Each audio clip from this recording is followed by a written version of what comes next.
9 मई के वाक़यात पर पाकिस्तान तहरीक इंसाफ के सपोर्टर्स के सवालों को यकसर नज़रअंदाज तो फिर नहीं किया जा सकता। जो ये पूछ रहे हैं कि जब इमरान खान पे कातलाना हमला हुआ तो मुल्क में कहीं कोई गमला तक नहीं टूटा, लेकिन जब हाई कोर्ट से उनकी गिरफ्तारी होती है तो इतना इश्तियाल फैलता है कि मखसूस मकामात पर वो बलवे होना शुरू हो जाते हैं। हालांकि देखें ना कि कातलाना हमले के मुकाबले में गिरफ्तारी वो निस्बतन एक कम इश्तियाल अंगेज़ बात है। और फिर ये कि जो शख्स हाई कोर्ट में मौजूद है उसे कमरा अदालत से रेंजर्स के ज़रिए घसीट कर गिरफ्तार करने की ज़रूरत भाई क्यों पेश आई? अब ये काम तो पुलिस वारंट दिखाकर भी कर सकती थी ना। इसी तरह कहा जाता है कि जिन मकामात के ऊपर बलवे हुए उनकी CCTV फुटेजेस का दस्तयाब ना होना वो भी एक बड़ा मुअम्मा बना हुआ है। लिहाजा आज पाकिस्तान तहरीक इंसाफ की समझती है कि उन्हें एक मंसूबे के तहत 9 मई वाक़यात में ट्रैप किया गया, या ये कहना कि 9 मई PTI की तरफ से साजिश नहीं थी बल्कि PTI के ख़िलाफ़ साजिश थी।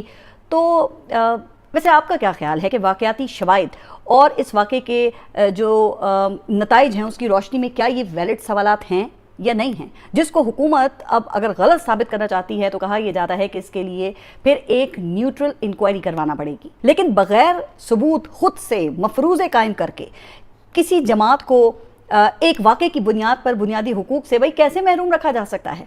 जनाब ज़रा बताइए ना कि क्या 80 की दिहाई में अल जुल्फ़िकार ने तैयारा अगवा नहीं किया था?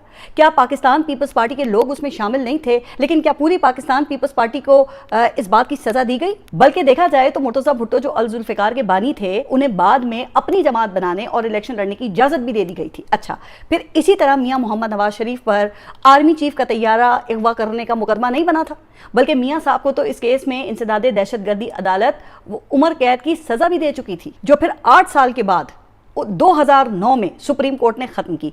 लेकिन आज वही मुस्लिम लीग नून वो एस्टेब्लिशमेंट की आंखों का तारा बनी हुई है। अच्छा, मजे की बात यह है कि जब ये सवाल आप मुस्लिम लीग नून के जो हमदर्द हैं या जो उनके सपोर्टर्स हैं जब आप उनसे पूछें ना तो फिर उनकी तरफ से ये कहा जाता है कि मियाँ साहब की तरफ से तैयारा अगवा करने का कोई हुक्म तो साबित ही नहीं हुआ। अच्छा, तो अब कोई इनसे ज़रा ये पूछे कि क्या इमरान खान के खिलाफ 9 मई की साजिश वो साबित हो गई है, जो वो मुंह भर भर के उन्हें 9 मई का मास्टरमाइंड करार देते हैं? इंटरेस्टिंग बात यह है कि सुप्रीम कोर्ट ने मियां मोहम्मद नवाज शरीफ को बरी करते वक्त अपने फैसले में यह लिखा था कि ना तो इस मुकदमे की तफ्तीश कानून के मुताबिक हुई और ना ही वादा माफ गवाह कानून पर पूरा उतरा, जबकि मुकदमे के मुद्दई एक लेफ्टिनेंट कर्नल को खुद भी तैयारी के अगवा के बारे में ज्यादा मालूमात नहीं थी। अब कहा यह जाता है कि ऐसी ही एक कहानी इमरान खान और पाकिस्तान तहरीक इंसाफ के खिलाफ भी घड़ी गई है, जो एक पुलिस एहलकार ने मेज के नीचे बैठकर सुनी है, और 9 मई मुकदमात का मुद्दई वो भी यही पुलिस एहलकार है। लिहाजा जाहिर है ना कि मौजूदा सूरत हाल को, माजी के इन वाक़यात को सामने रखकर समझने की ज़रूरत है। लेकिन जनाब तल्ख हकीकत यह है कि इस कहानी की बुनियाद पर पाकिस्तान तहरीक इंसाफ की लीडरशिप के खिलाफ एक ही नौयत के मल्टीपल केसेस बनाकर डबल सजाएं भी सुना दी गई हैं, जिनमें फिर कुछ ऐसे लोग भी शामिल हैं जो कहा जाता है कि वक़वे के मकाम पर मौजूद ही नहीं थे, बल्कि बताया गया कि कुछ लोग तो उस दिन शहर में भी नहीं थे। अच्छा, रिपोर्ट ये हुआ कि अगर इन मुकदमात की FIR का जायज़ा लें तो लगता यह है कि हर FIR में एक ही मतन और एक ही मरकज़ी ख्याल है, और अगर कोई फ़र्क है तो वो सिर्फ मुल्ज़िमान के नाम, वल्दियत और एड्रेस का है। लेकिन सज़ाएं देखें तो वो बाटा रेट के हिसाब से सबको 10-10 साल कैद सुनाई गई है। अच्छा, अगर 9 मई के तमाम मुल्ज़िमान को मिलने वाली सज़ाओं को आप जमा करें ना तो फिर ये मजमूई तौर पे 5,500 साल कैद की सज़ाएं बनती हैं।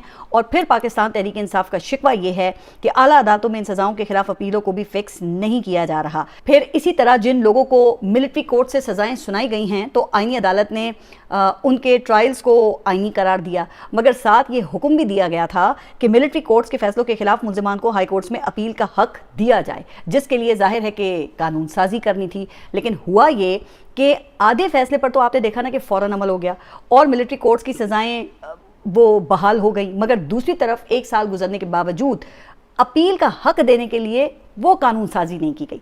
हालांकि आप जानते हैं कि गुज़िश्ता 1 साल में ये थोक के हिसाब से आईनी तरमीम लाई गई हैं। अब इससे क्या जाहिर होता है? तो भाई इससे जाहिर यही होता है ना कि 9 मई बयानिया वो हुक्मरान अशराफिया के इक़्तिदार में रहने की ज़मानत बन चुका है।